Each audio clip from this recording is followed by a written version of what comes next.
इंशाअल्लाह और बिस्मिल्लाह, क्या रोनाल्डो ने इस्लाम कबूल कर लिया?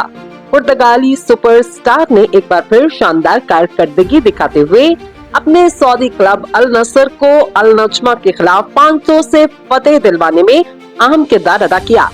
इस मैच में रोनाल्डो ने 2 गोल स्कोर किए और अपनी टीम की बढ़तरी को मजीद मुस्तहकम किया। ताहम इस मैच में रोनाल्डो की कारकर्दगी से ज्यादा एक खास लम्हा सोशल मीडिया पर मौजूए बहस बना रहा, जब इन्होंने पेनाल्टी पर गोल करने से पहले बिस्मिल्लाह कहा।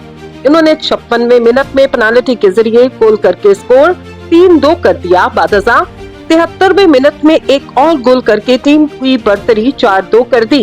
इस शानदार कारकर्दगी के बाद रोनाल्डो के कैरियर गोल्स की तादाद 967 तक पहुंच गई और अब तेजी से 1000 गोल की तारीखी संगमेल की जाने पड़ रही।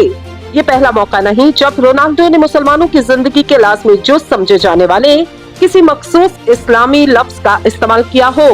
दिसंबर 2025 में मुसलसल तीसरी मर्तबा मशरिक़ वस्ता के बेहतरीन फुटबॉलर ऑफ द ईयर का एजाज हासिल करने के बाद अपनी तकरीर के दौरान इन्होंने 1000 गोल मुकम्मल करने के लिए इंशाअल्लाह का लफ्ज इस्तेमाल किया।